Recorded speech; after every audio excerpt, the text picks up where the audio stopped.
Pemirsa, terima kasih untuk Anda yang masih bergabung bersama dengan kami dan di segmen ini kita akan review bagaimana jalannya perdagangan di sepanjang hari ini. Dan kami ingatkan kembali Anda bisa masih berpartisipasi di telepon interaktif di 021391 di 5201 dan juga ada WhatsApp interaktif kami di 0812 di 1398 di 3749 seperti yang tertera di layar televisi Anda.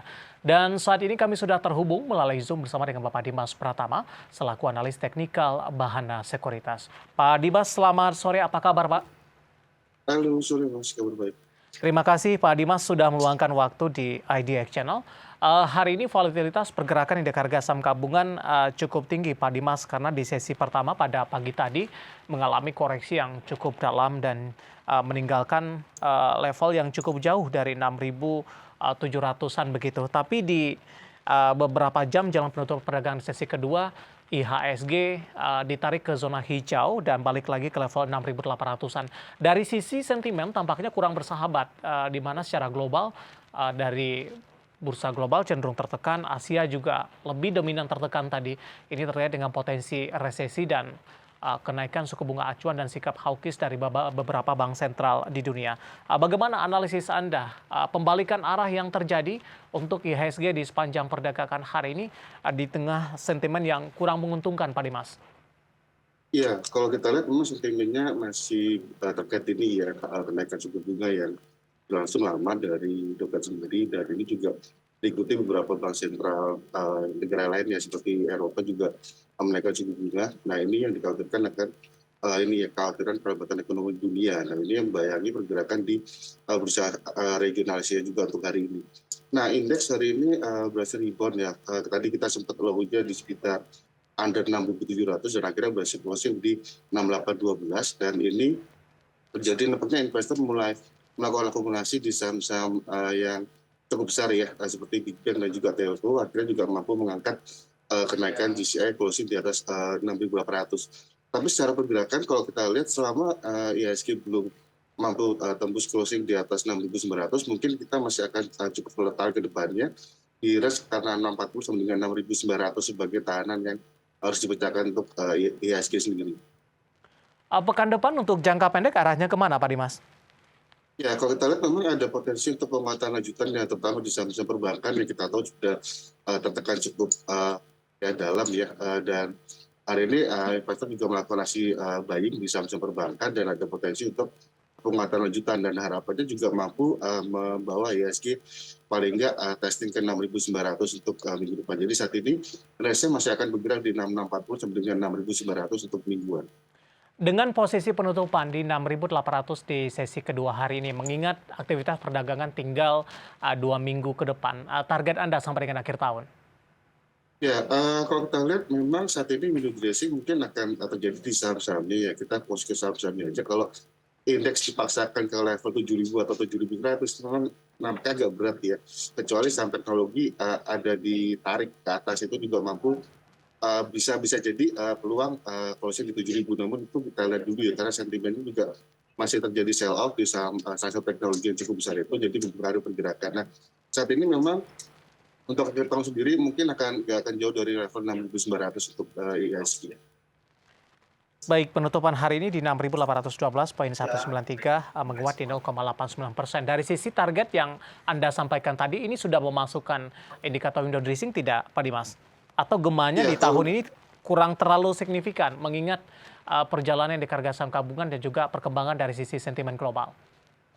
ya, kalau kita lihat memang sentimen global juga mempengaruhi ya, dan juga dari dalam negeri sebenarnya juga ada salah satu saham penekan yang cukup berat sekali di marketnya. Namun kalau kita lihat memang kalau kita lihat dari akhir Oktober sampai sekarang 2 bulanan ini investor cenderung lebih banyak masuk ke bonds market ya, kalau kita lihat. Jadi memang itu terjadi flat di equity, dan itu akhirnya di akhir bulan di awal Desember kemarin jadi sell off akibat salah satu saham yang udah dibuka lock up-nya ya untuk pemegang saham lama, dan ini juga akhirnya menjadi tekanan juga untuk pemberat IHSG. Nah, saat ini memang window dressing mungkin masih akan terjadi di saham-sahamnya ya, baik lagi ke saham-saham big cap yang saat ini sudah tertekan cukup dalam, perbankan, telco, sektor consumer, metal mining itu cukup menarik. Jadi kita saat ini fokus ke saham-sahamnya aja, Mas. Baik, kita akan coba singgung saham-saham dari perbankan big caps terlebih dahulu Pak Dimas. Ada BBRI, BBNI, BBCA, kemudian juga ada BMRI. Hari ini tampaknya berbalik arah dan kompak menjadi penopang indeks harga saham gabungan. Nah pertanyaannya adalah dari beberapa sektor tampaknya perbankan, terutama dari perbankan big cap ini cukup menyita perhatian. Kenapa demikian? Dari sisi volatilitas harganya juga sudah terlihat Pak Dimas mengalami kenaikan signifikan dan menembus ke level tertingginya di sepanjang masa beberapa perdagangan lalu, kemudian mengalami koreksi yang cukup dalam, naik kembali, kemudian range pergerakannya belum mampu kembali balik ke arah ke level tertinggi tersebut. Apa yang menjadi penyebab sehingga investor dalam hal ini mungkin asing ini lebih kepada tarik-menarik di saham-saham perbankan big cap ini?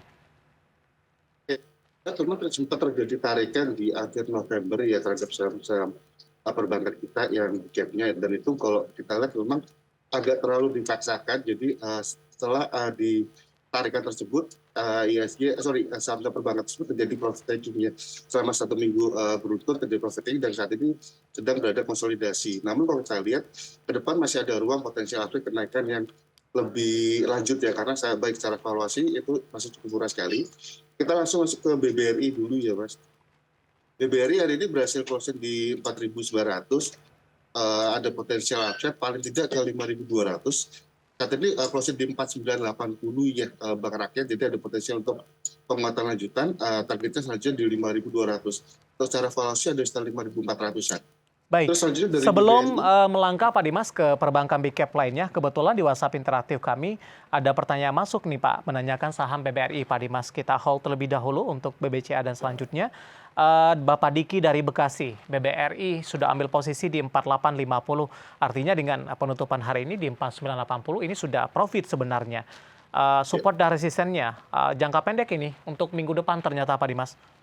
Oke, untuk 1 minggu harusnya Bapak bisa perhatikan untuk level trailing stop ya. Kalau dia gagal menguat, perhatikan level jika closing di bawah 4850 itu untuk BBRI dengan target kenaikan terdekat di 5.200, setelah itu baru ke 5.400. Kalau secara valuasi sebenarnya di hold aja Pak, karena valuasinya ada di sekitar 5.400. Oke, bisa diulangi Pak level take profit yang direkomendasikan ideal untuk BBRI? Iya, kalau untuk Bank Rakyat saat ini posisinya apabila dia bertahan di atas 4850, ada potensi menguat ke 5.200-an. Oke, Setelah itu nanti ada potensi lanjut ke 5.400 ke arah fair value dia. baik. Untuk BBRI penutupan hari ini 4980 menguat di 1,3% dan sekaligus menjawab pertanyaan Bapak Diki yang ada di Bekasi. Baik Pak Dimas, kita bergeser ke perbankan big cap lainnya. Silakan dilanjutkan Pak, analisis Anda untuk rekomendasi perbankan big cap lainnya. Oke, kita masuk ke Bank Negara ya BBNI. Saat ini ada potensi penguatan yang cukup menarik Mas, dengan target selanjutnya di 10.250. Saat ini closing BBNI di 9.800, jadi teman-teman yang sudah punya boleh hold, targetnya masih cukup lebar ke 10.250. Dengan level stop loss jika Anda 9.500 ya untuk BBNI. Hari ini Selanjutnya juga untuk menguat signifikan Pak di penutupan sesi kedua. Tarikannya juga cukup kuat ini, 3,43%, ditutup di ya, 9.800. ya. Oke, kalau dari nasabah kita sebenarnya sudah kita mention ya dari Ya, ketika dia bottom di sekitar 9.400, kita sudah call ke nasabah kita untuk buy, dan hari ini memang baru terjadi tarikan yang cukup signifikan untuk BBNI sendiri. mhm. Jadi kedepannya masih ada potensi penguatan lanjutan dengan next target ada di 10.250 dengan fair value di 10.500 untuk Bank Negara Indonesia. Sinyal apa sebenarnya Pak Dimas untuk BBNI dengan tarikan yang cukup kuat hari ini, mengingat di perdagangan hari-hari sebelumnya BBNI penguatan dan dari sisi koreksinya juga tidak terlalu signifikan kalau kita bandingkan dengan beberapa perbankan big cap lainnya. Iya, kalau kita lihat memang saat ini BBNI sudah berada di bottoming ya Mas, ketika berada di sekitar 9.400 selama semingguan terakhir ini memang wajar hari ini terjadi tarikan, dan memang ada potensial penguatan lebih lanjut untuk depannya. Karena kita tahu kinerja perbankan kita, terutama BUMN pun juga cukup solid ya Ya. di sepanjang kuartal 3 kemarin, dan harapannya juga masih akan mampu tumbuh untuk ke depan seiring dengan pemulihan ekonomi. Jadi wajar saat ini terjadi buruan di saham-saham perbankan tersebut. Mhm. Selanjutnya BMRI Pak Dimas, hari ini juga Oke. ditutup menguat signifikan.